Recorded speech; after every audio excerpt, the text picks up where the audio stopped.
ফাতেমা অসুস্থ, স্বামীর কাছে ডেকে বললেন, স্বামী গো, অসুস্থ যেহেতু হয়েছি, পরিবারের মধ্যে অসুস্থ ব্যক্তিদেরকে একটু ফল টল খাওয়ানো লাগে কিনা বলেন। কিন্তু কেনার মতো কোনো অর্থ নাই, টাকা নাই।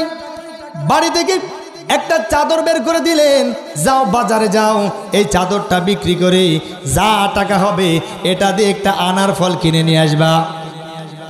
হযরতে আলী বাড়ির দিকে রওনা হয়ে গেল। বাড়ি থেকে চাদরটা নিয়ে বাজারে চলে গেলেন। বাজারে যাওয়ার পরে চিন্তা করতেছেন এটা বিক্রি করব, কেমনে বিক্রি করব। কারণ স্ত্রীর জিনিস স্বামী যদি বিক্রি করে লজ্জা হয় কি হয় না? এই বলেন না কেন, আছে না? গোপনে রাখিছেন।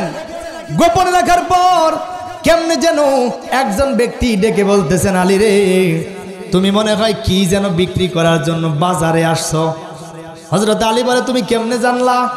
বলে, তুমি ওড়না বিক্রি করার জন্য, কেউ লিখেছেন চাদর বিক্রি করার জন্য এসেছো। এবার হযরতে আলী বলে দিলেন, হ্যাঁ অবশ্যই আমি একটা চাদর বিক্রি করতে চাই। বলে, চাদরটার দাম কত?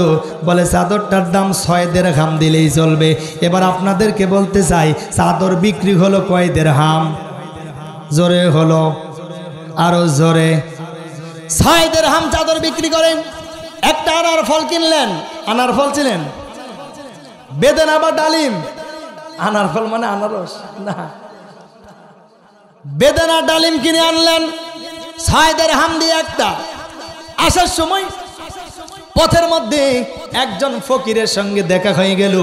ফকির বলতেছে, ভাই রে, আজকে কয়েকদিন থেকে আমি না খাওয়া, তোমার পকেটের আনার ফলটা যদি আমাকে দিতা পেট ভরে খাইতাম। হযরতে আলী আবার টেনশিত হয়ে গেল, আনার ফল তোমার ব্যাগের মধ্যে জানলো কেমনে? সুবহানাল্লাহ। তার মানে বাজার করে আসার সময় দেখাতে দেখাতে আসা যাবে। কারণ আপনি বড় মাছ কিনছেন, আপনার বাড়ির পাশে একজন দরিদ্র পরিবারকে মাছ কিনে দিতে পারে না। যখন আপনি মাছটা এরকম ঝুলাই ঝুলাই নিয়ে যাবেন, ওই আরেকজনের কষ্ট হবে কিনা? হবে না? এই জন্য বাজার করবেন, গোপনে নিয়ে আসবেন, কেউ যেন না জানে।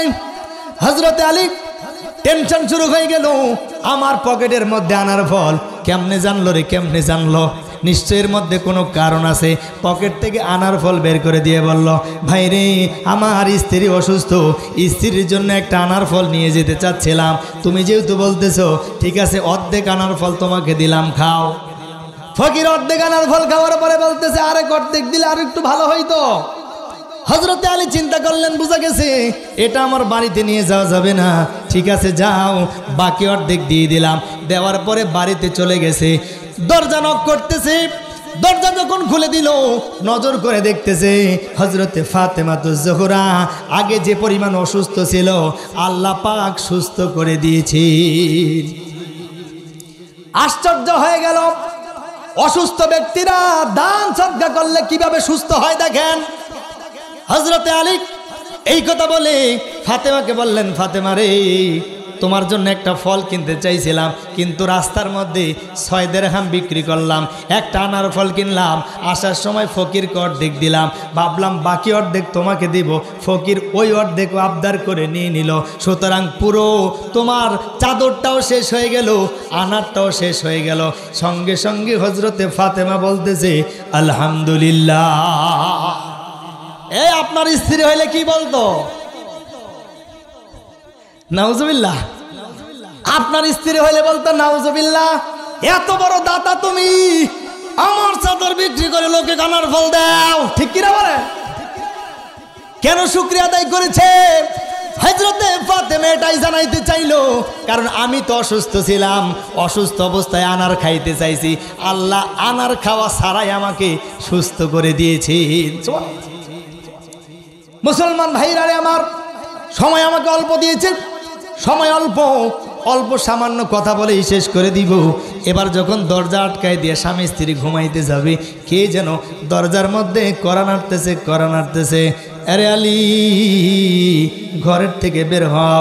হযরতে আলী ঘরের থেকে বের হয়ে গেল। আমার ভাইরা বলেন তো, 6 দিরহাম দিয়ে আনার ফল কিনেছিল কয়টা? আরো জোরে। এইবার হযরতে আলী নজর করে দেখতেছে, মাথার মধ্যে একজন ব্যক্তি আনার ফলের ঝুড়ি নিয়ে আসছে। কি নিয়ে আসছে? জোরে গান। ঝুড়িটা নামানোর পরে, এই যে মনে করেন ঝুড়ি, এই ঝুড়ি নামানোর পরে একটা একটা একটা একটা করে আনার গনতেছে, গনে গনে দেখা গেল আনার ফল আছে 9টা। জোরে বলেন কয়টা? আরো জোরে।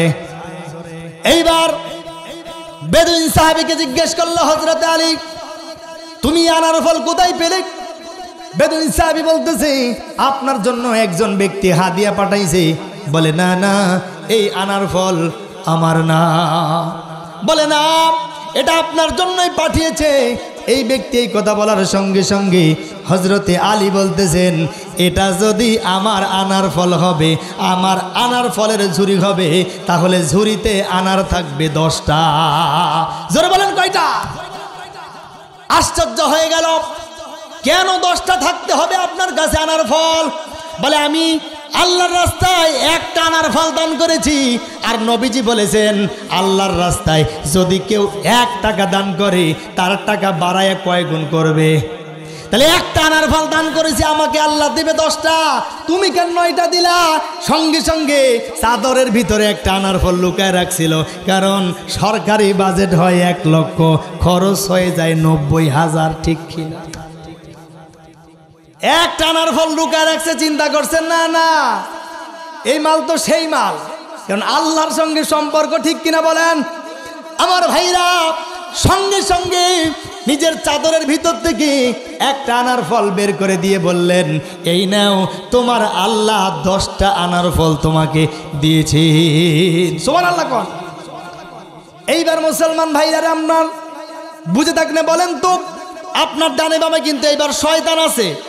আপনি যদি পকেটে হাত দেন 10 টাকা দেওয়ার জন্য, শয়তান জানে আজকে যদি 10 টাকা দেয় আল্লাহকে 100 টাকা দিবে।